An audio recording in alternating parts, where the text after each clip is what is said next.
और कई लोग इसकी ग्रिल को देख के कहते हैं कि इसका लुक मजराटी की तरह है। सबसे बड़ी बात यह है कि मारुति सुजुकी पहले तो लोगों की जेब देखती है, जेब के हिसाब से गाड़ी बनती है। और इसमें सेफ्टी भी है, एयरबैग भी आ गए हैं और ABS CVT हील कंट्रोल हो गए, ये सारे फीचर इसमें मिलते हैं। असली फेस लिफ्ट तो मारुति को ही करना आता है। तो नमस्कार सभी भाइयों और बहनों को, आपका अपने चैनल RSB ऑटोमोबाइल पर स्वागत है। तो आज हमारे पास all new 2024 Swift VXI model खड़ा है ये सामने, और इसकी लुक देखो यार, क्या अट्रैक्टिव लुक है। और जो इसकी लुक जाती है ना, तो लुक तो इसकी मिनी कूपर, कई लोग कहते हैं कि मिनी कूपर की तरह है, और कई लोग इसकी ग्रिल को देख के कहते हैं कि इसका लुक मजराटी की तरह है। और ये देखो कम बजट में गाड़ी आने वाली है, लेकिन इसकी लुक देखो किस तरफ से लोगों की नजर किस नजर से इस गाड़ी को देखते हैं। वैसी लुक है हकीकत में। गाड़ी लगती तो पहले वाली भी स्विफ्ट इससे बढ़िया लुक थी, और ये भी उससे बढ़िया ये भी है। कोई कहते हैं कि इसमें यार 3 सिलेंडर इंजन है, पावर कम कर दी गई है। तो सबसे बड़ी बात यह है कि मारुति सुजुकी पहले तो लोगों की जेब देखती है, जेब के हिसाब से गाड़ी बनती है, और ये अब उससे ज्यादा ही एवरेज देगी, इसमें कोई कमी नहीं है। और सबसे ज्यादा रिफाइन भी इंजन इसका ही होगा। और कोई मर्जी कलर में इस गाड़ी को देखो यार, ऐसे कोई कह नहीं सकता कि माड़ी लुक है। सारे कलर में गाड़ी बहुत बढ़िया लगती है यार। अब मेन बात करते हैं इस प्राइस की। तो प्राइस ये श्री गंगानगर राजस्थान ऑन रोड हमें मिलती है 8,55,000 की। ये VXI वेरिएंट है। इसमें VXI ऑप्शनल भी आता है, लेकिन ये VXI है सिंगल। तो अब बात करते हैं इसके आगे। सबसे पहले शुरुआत करते हैं इसकी जो हेडलाइट देखे ना, मेन हेडलाइट की बात करते हैं। तो हेडलाइट हमें प्रोजेक्टर मिलता है, और इसमें हेलोजन बल्ब है, और यहीं हाई और लो बीम इसमें ही एडजस्ट होती है। और बीच में ये जो क्रोम आ रहा है ना यार, ये लगता है दूर से जैसे ये DRL हो, क्या दिमाग लगाया, ऐसे कॉस्ट कटिंग करो, लेकिन उसकी जगह कोई ढंग की चीज दो कि हमें ऐसे लगे कि वो चीज नहीं हटाएगी है। ये क्रोम में भी ऐसे लगता है दूर से कि ये DRL है। और नीचे की तरफ हेलोजन बल्ब है, इंडिकेटर दिया हुआ है। अब बात करते हैं इसकी नीचे की तरफ। तो नीचे की तरफ हमें फॉग लैंप इस वेरिएंट में नहीं मिलते हैं, और बीच में हमें नंबर प्लेट एरिया होगा। और जो ये ग्रिल लग रही है ना खूबसूरत यार, ग्रिल से इसका बहुत अट्रैक्टिव लुक आ रहा है। This is good looking car बनाई है यार हकीकत में। तो इस गाड़ी की ग्राउंड क्लियरेंस की बात करें तो 163 mm का ग्राउंड क्लियरेंस देखने को मिल जाता है।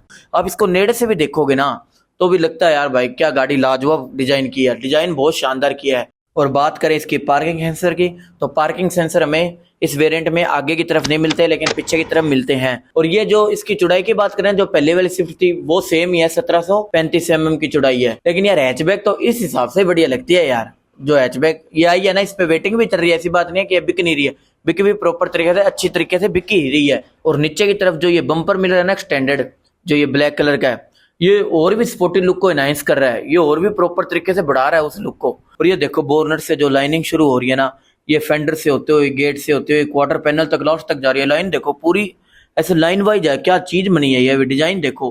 कहीं कहीं ये भी कारण है यार, छोटी छोटी चीज है ना, मारुति पे ध्यान देती है डिजाइन पे, तो ये गाड़ी पूरी प्रॉपर स्पोर्टी लुक आगे से ज्यादा बढ़ाई गई है।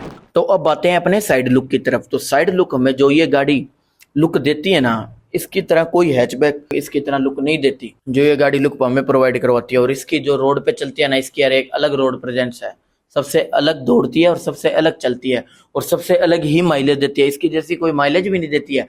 अब इसके व्हील की तरफ आते हैं। तो व्हील की तरफ हमें व्हील कवर मिलता है, और अंदर एक डिस्क ब्रेक मिलती है, और MRF के टायर है, और 165 80 R14 इंच के टायर देखने को मिलते हैं। अब टायर की तो बात होगी, अब आते हैं अपने ORVM पर। तो ORVM पे हमें इंडिकेटर देखने को मिल जाता है VXI मॉडल में ही। और ये जो डोर हैंडल देखते हैं, तो डोर हैंडल हमें बॉडी कलर में ही देखने को मिलते हैं। अब बात कर लेते हैं लेंथ की।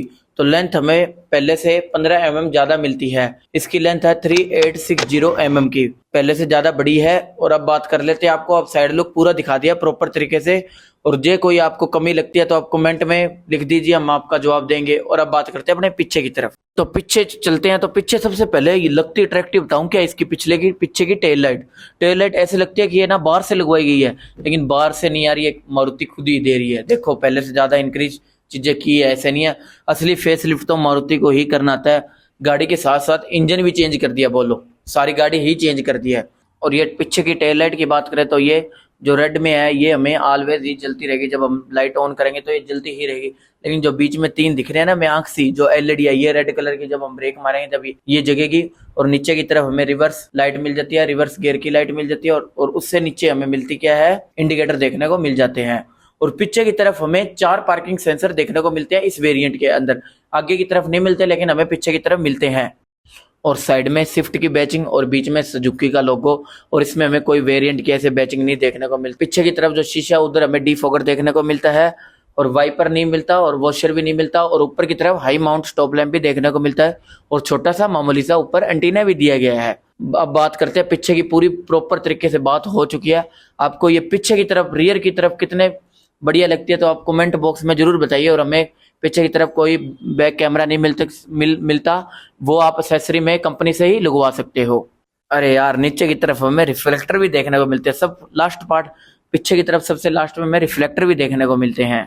अब इसकी बूट की बात करें तो बूट में हमें हाइड्रोलिक बूट ओपन मिल जाता है, और इसकी 263 का इसमें बूट स्पेस मिलता है। इस साइड में हुक मिलता है कोई सामान टांगने के लिए।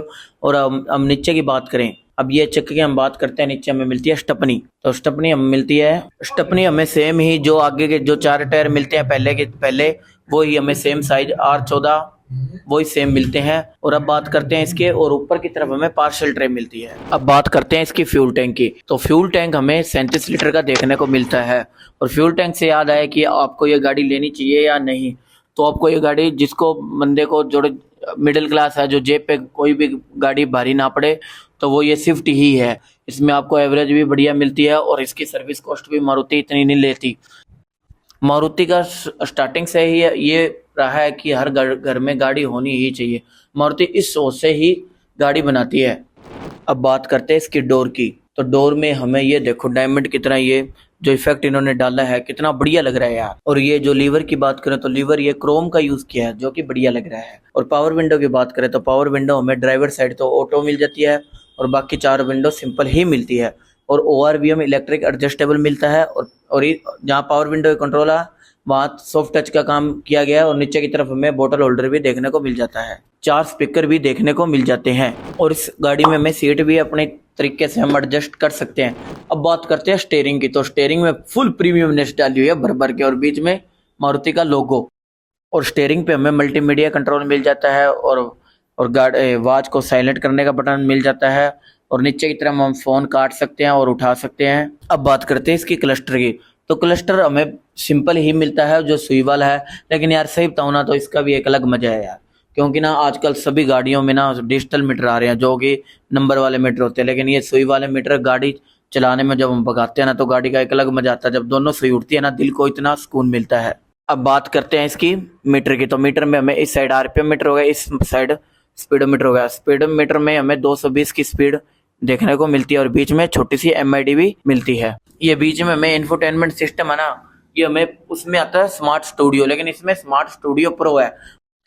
इस गाड़ी के अंदर हमें एंड्रॉयड ऑटो और एप्पल कारप्ले भी देखने को मिलता है, दोनों चीज़ें ही मिलती है। और इसमें वाईफाई भी हमें देखने को मिलता है। स्टीयरिंग के पीछे बात करें तो इधर हमें लाइट हम ऑन ऑफ कर सकते हैं, जो कि ये मैनुअली है। और इस साइड वाइपर भी हमें मैनुअली करने पड़ेंगे, ऑटोमेटिक देखने को नहीं मिलते। और इस साइड लाइट लेवल हम बढ़ा सकते हैं और कम कर सकते हैं। और ऊपर की तरफ होगा इंजन ऑटो स्टार्ट स्टॉप, और उससे ऊपर होगा ट्रैक्शन कंट्रोल ऑन ऑफ। क्योंकि कई कई जगह ऐसी होती है कि हमें इसे ऑफ करके हमें तुरंत पोटेंशियल चाहिए, फुल पावर चाहिए, तो हम इसको ऑफ करके गाड़ी को दौड़ा सकते हैं। अब इस वेरिएंट में हमें ये जो AC, जैसे AC के कंट्रोल है, इसको ना कई ऐसे स्क्रीन दी हुई है, जैसे इसके बटन है प्रीमियम। तो कई लोग इस चीज़ को देख के धोखा खाते हैं कि ऑटोमेटिक क्लाइमेट कंट्रोल AC है, लेकिन उस वे में मत रहिए, ये डिजिटल AC है। इसके ऐसे कंट्रोल दिए गए हैं, लेकिन ये है सिंपली, क्योंकि पहले में वो सर्कल से गोले से आते थे, रोटरी से आती है, उसको घुमा के या कम हवा तेज करना पड़ता है। लेकिन अब ये डिजिटल AC है, तो इसका अलग तरीके से होता है। और नीचे की तरफ आए तो 12 वोल्ट का सॉकेट होगा। इस साइड हम चार्जर की लीड लगा सकते हैं, और नीचे की तरफ अपना फ़ोन या छोटा मोटा सामान रख सकते हैं। इसमें हमें कोई भी वायरलेस चार्जर नहीं आता। इस गाड़ी के अंदर मैं एक बात बताने भूल गया, AC में इसमें हमें ना, जैसे इधर बीच में हमें ना ऑटो का ऑप्शन होता है, ZDI वेरिएंट हो गया, ZDI प्लस हो गया, लेकिन इसमें हमें मैक्स AC मिलता है। इसको तुरंत दबाएंगे ना, हवा इतनी भयंकर आएगी, एक कदम से आएगी। और ग्लोव बॉक्स की बात करें तो ग्लोव बॉक्स में हमें अच्छा खासा स्पेस देखने को मिल जाता है।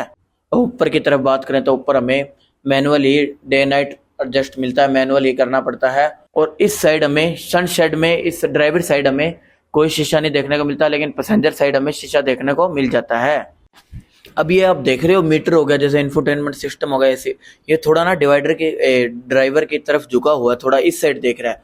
तो ये भी देखो कितनी गंभीरता से चीज़ की हुई है, क्योंकि मेन तो सारी चीज़ें ड्राइवर को ही दिखनी चाहिए। अब सेकंड रो की बात करें तो सेकंड रो हमें पीछे कोई AC वेंट देखने को नहीं मिलता, और ये थोड़ा ऊंचा सा हम्प देखने को मिल जाता है और एक हम बोतल रख सकते हैं बीच के अंदर। और अब आगे पीछे भी दोनों पावर विंडो देखने को मिल ही जाती है। और एक बात तो है स्विफ्ट की, एक तो पड़ता ही है जो बाहर से जो भी कलर हो, जैसे कि रेड हो गया, व्हाइट हो गया, ब्लैक होगा, ये जो भी कलर है ना, लेकिन अंदर से ये ब्लैक ही रखता है और ये उन कलर पे एकदम ओके लगता है, ऐसे नहीं लगता कोई अलग सा ही कलर है। और पीछे हमें सारी सीटों पे हमें सीट बेल्ट देखने को मिलती है। और सीट बेल्ट से याद आया, इस गाड़ी में हमें बेस मॉडल से लेकर टॉप मॉडल तक हमें 6 एयरबैग कंपलसरी है। बाकी सेफ्टी फीचर आपको स्क्रीन पे शो हो जाएंगे। अब बात करते हैं नया नवेला इंजन।